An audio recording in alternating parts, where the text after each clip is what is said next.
Sergimizin adı Folya. Abdülmecit Efendi Köşkü'nde tutuluyor. Koç Holding himayesi altında devam eden bir sergi. Sergimiz 1 Mart 2026 tarihine kadar devam edecektir.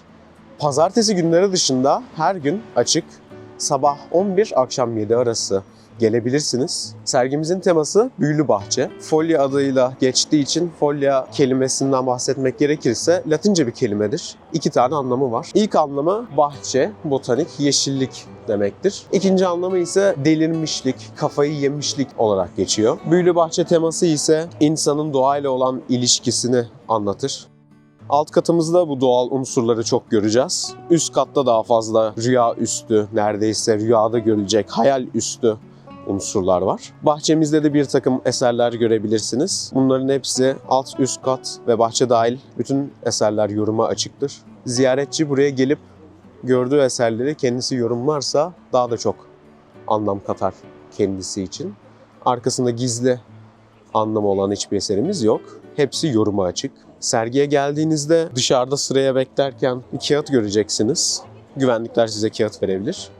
O kağıtlarda daha fazla detaylı bilgi alabilirsiniz eserler için.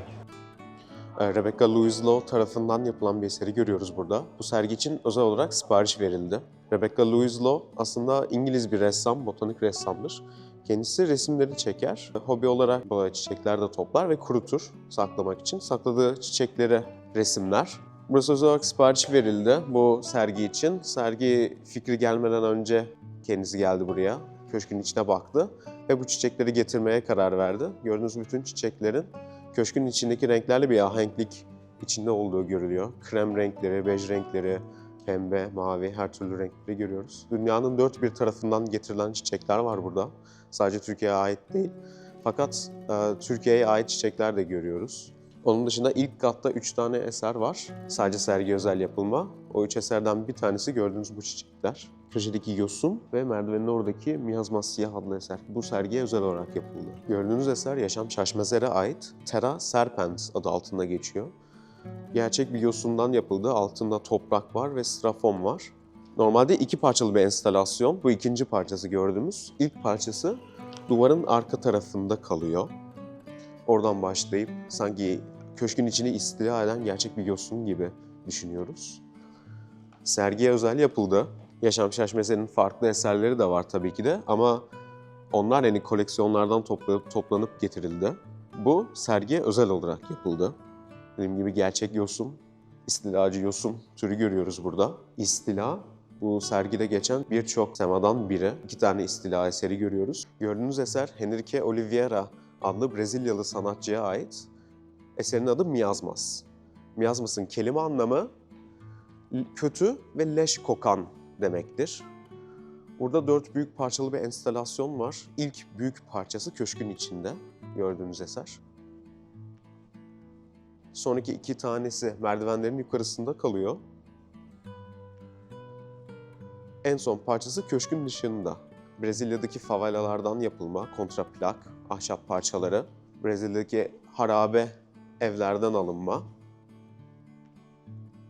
Burada da bir istila temasını görüyoruz. Köşkün içinden başlayıp neredeyse köşkün dışına kadar çıkan bir istilacı varlık diyebiliriz buna.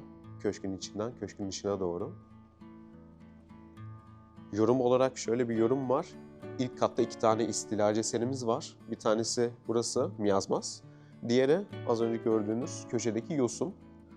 Şöyle bir yorum geliyor. Miyazmaz siyah.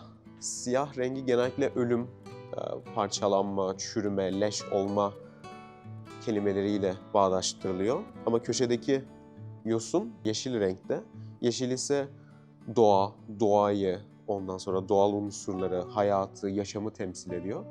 Alt katta 2 tane ölüm ve yaşamla bağdaştırılan eser var. İkisi de istilacı unsurlar taşıyor. Kontraplaktan yapılma odun parçaları çok açık detayları var. Ahşapların nasıl birlikte tutulduğu ya da kenardaki kırıkları, her şeyi görebilirsiniz. Bu gördüğünüz kontraplak parçaları hem bazıları siyah boyanmış, bazıları da yanmış odun parçalarından yapılıyor. Ama hepsi harabelerden getirildi. Merdivenin köşesindeki eser neredeyse kara veba maskesine benziyor. Gördüğünüz eserin önünde de bir takım çiçekler görüyoruz. Bu çiçeklerin adı Proteus'a sunumlar. Alix Marie adlı Fransız sanatçı tarafından yapılıyor. Çiçeklerin hepsi bal mumundan yapılma. Gördüğünüz çiçeklere Protea çiçeği denir. Protea ismi Proteus'tan geliyor Yunan mitolojisinde. Proteus tanrısı istediği gibi kılık değiştirebilen bir tanrıdır. Hepsi farklı farklı gözüküyor, farklı farklı şekilleri var. Fakat hepsi aynı türden çiçeğe ait. Ellerin yeşil olmasının bir sebebi yorum olarak şu, yeşil rengi zehirle bağdaştırılır. Özellikle insan elleri var. O yüzden insan elleriyle verilen her şeyi kabul etmemeliyiz tarzında bir yorum verilebilir kesinlikle. Zehirli, kötü olabilir. Tamar Kasperyan adlı sanatçının Toprak adlı eserini görüyoruz. Bu eser kil, cam ve seramikten yapılma. Gördüğünüz bütün parçalar, büyük olsun, küçük olsun, hepsi el yapımı. En küçük parçalarına dahil elle de yerleştirilme eserler. Birçok farklı yoruma açık tabii ki de. Bu yorumlardan bazıları, eserin mesela ismi Toprak, bu dünyamızın kuraklığına bir gönderme olabilir. Özellikle kil rengi, kahverengi, turuncumsu rengi kuraklığa gönderme olabilir. En çok gelen yorumlardan birkaç tanesi şudur. Mercana benzetiliyor, mantarlara benzetiliyor. Arkadaki eserlere doğru bakınca, arkadaki eserler peri bacalarına doğru benzetiliyor. Uzaylı gezegen diyenler var. O yüzden burası, özellikle bu parça, gelince izleyicinin anlam vereceği şekilde şekilleniyor bu eser. Bana soracak olursanız mavi platform üzerinde olması bence çok detay. Çünkü mavi platform deniz olarak düşünürsek gördüğünüz bütün bu eserler kıtalara benziyor. Küçük küçük adalar var. Kıtaların üstünde gördüğünüz küçük parçaların hepsi ağaçlık alanlar, ormanlık alanlar. Dağlık, tepelik mağaralar, her şey var. Dediğim gibi izleyici burada ne görüyorsa sanat eseri olur. Gece odasına geldik. 2 tane tema odamız var bu sergide. Bir tanesi gece odası. Bu odadaki tema genellikle şöyle anlatılır. Doğanın bilinmeyen, anlaşılmayan mistik yönleri. Bu odada göreceğimiz birçok farklı isim ve birçok farklı unsurlar var. Bu unsurlardan bir tanesi yılan. Burada çok fazla yılan göreceğiz. Yılan gibi mistik gecenin hayvanları görülür. İsim olarak söylersek Koray Ariş, Melike Abasıyanık Kurtiç, Necla Rüzgar. Burada da Tamar Kasperyan'ın bir tane eseri var. Anlatmaya çalıştığım şey sadece bir ya da bir iki tane sanatçı değil, çok fazla sanatçının çok fazla eseri var. Yukarıda gördüğünüz yılan, gerçek yılan iskeleti. Ahşap platform üzerinde oturtturulmuş. Altında gördüğünüz 4 tane seramik eser, Etienne Potier'e ait seramik eserler. Fark ettiyseniz burada da yılan unsuru görüyoruz. Gördüğünüz eser, sağdaki eser, Koray Ariş'in satranç takımı. Ahşaptan yapılma bir eser. Koray Ariş'i özellikle gece odasında çok fazla görüyoruz. Sağ taraftaki eser dediğim gibi Koray Ariş'in, sol taraftaki eser ise anonim eserdir. Aynı şekilde ahşaptan yapılma.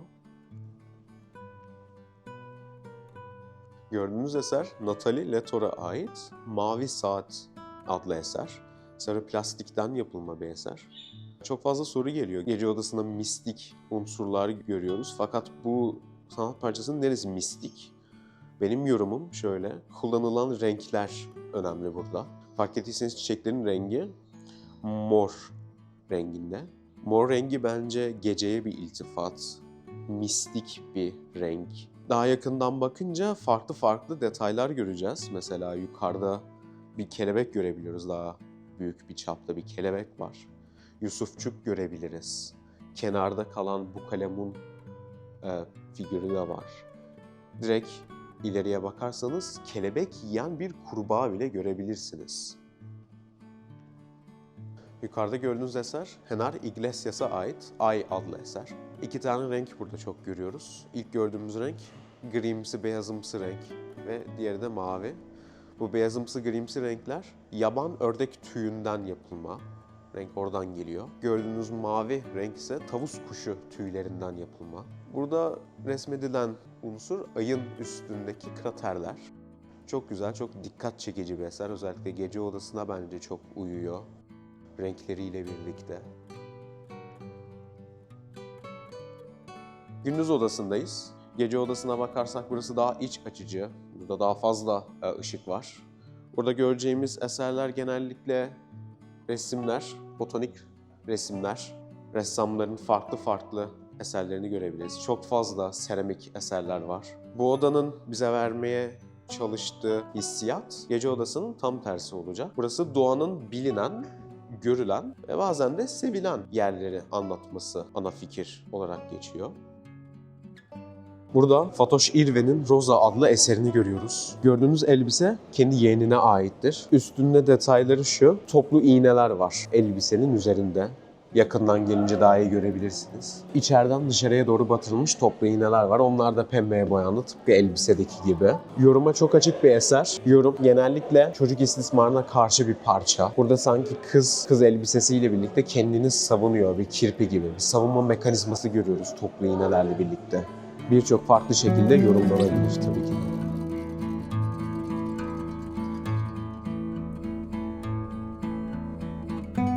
Gördüğünüz eser Tamar Kasperyan'a ait Sonsuz Türbülans adlı eser.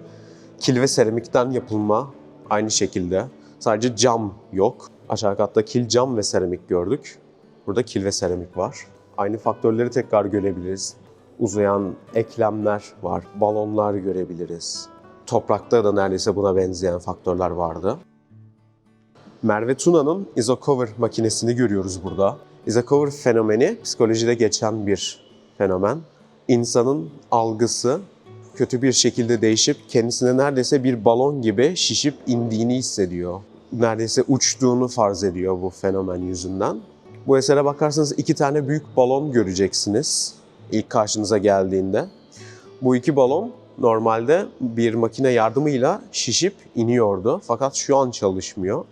Eğer çalışsaydı bu 2 balon şişip inecekti. Tıpkı Isocover fenomeninde görülen gibi insanın şişip inme hissiyatını anlatacaktı. Gördüğümüz eser Canan'ın Şehretün Nar adlı eseri. Çok fazla malzemeden yapıldı. Gördüğünüz kelebekler kumaştan yapılma ve arkalarında ışıklar var. Odaya girdiğinizde gördüğünüz karakter, ilerideki karakter, cinlerin anası olarak geçiyor.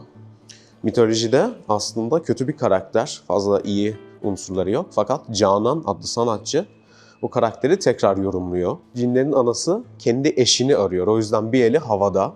Eşi geldiğinde selam verecek. Diğer elindeki tavus kuşu ise onun elçisi. Eşi geldiğinde cinlerin anası Şehretünler'e haber verecek. Daha fazla tavus kuşu görebiliriz. Ağacın yukarısında var. Şehretünler'in arkasında da kalıyor. Mitolojik unsurların devamını görüyoruz. Kelebekler ışıklandırılmış. Odadan dışarıya doğru çıkıyor.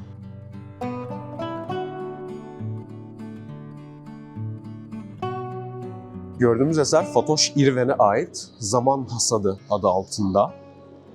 Burada bir pamuk tarlası görüyoruz. Fakat pamuk tarlasındaki pamuklar siyah, beyaz değil. Bunun nedeni gördüğünüz siyah pamuklar Fatoş İrven'in saçından yapılma. Bu sanatçı kendi saçını ve arkadaşlarının saçını döküldükçe toplayan ve sonra sanat eserine dönüştüren bir sanatçı.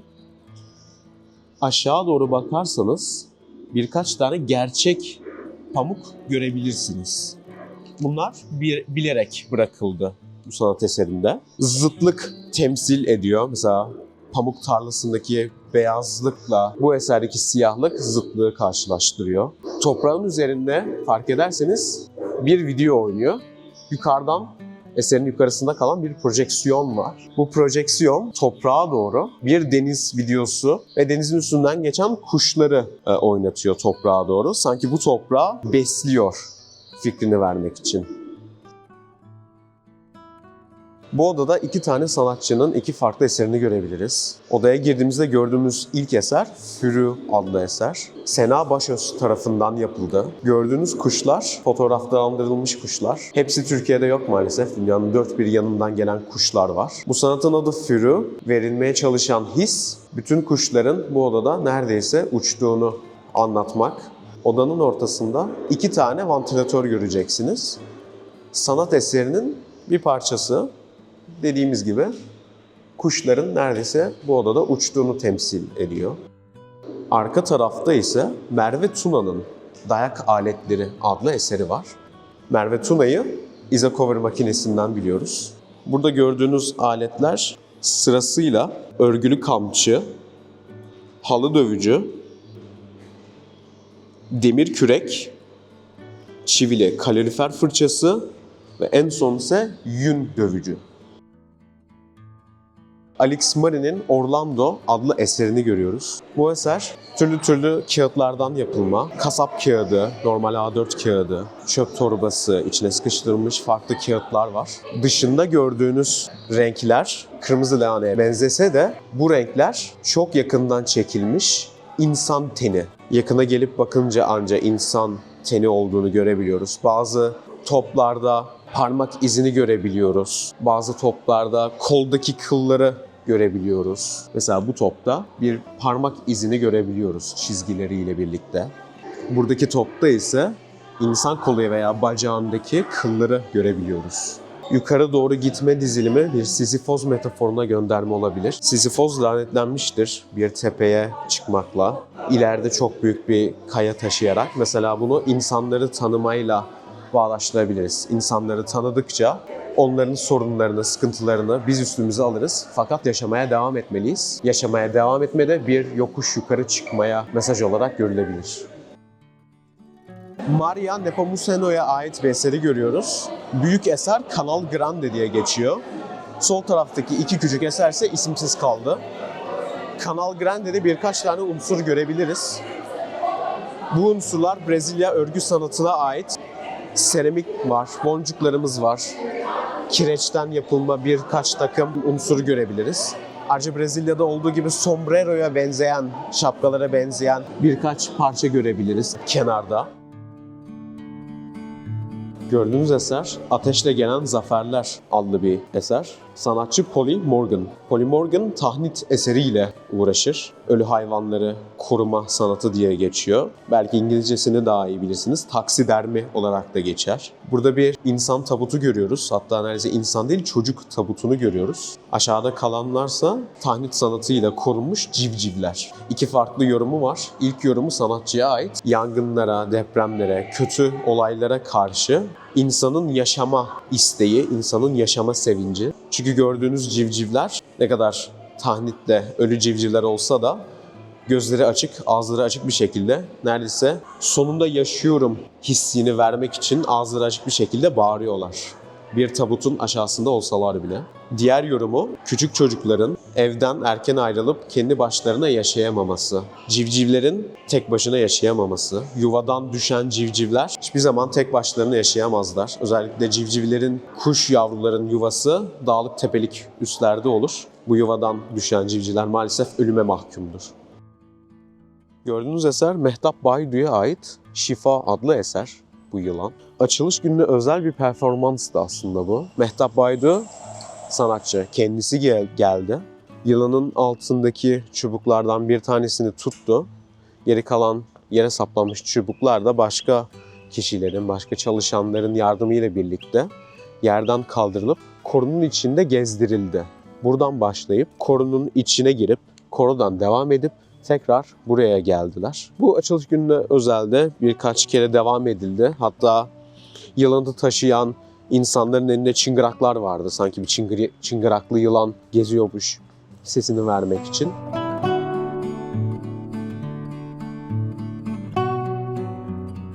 Gördüğünüz eser Maria Nepomuceno'ya ait Kuvvet adlı bir eser. Yukarıdaki katta gördüğünüz Canal Grande ile aynı şekilde hazırlandı. Brezilyalı örgü sanatıyla seramik var, boncuklarımız var. Kilis seramik her şey var içinde. Bu eserin adı Kuvvet, hikayesi de şu. Bu gördüğünüz eser aslında bir yaratık. Bu yaratık büyülü bahçeyi koruyor.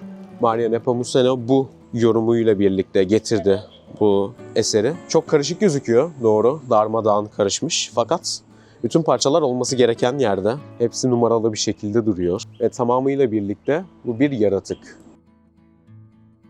Gördüğünüz eser Paloma Vaiz'a ait Yabaniler adlı eser. Bronz statüler hepsi.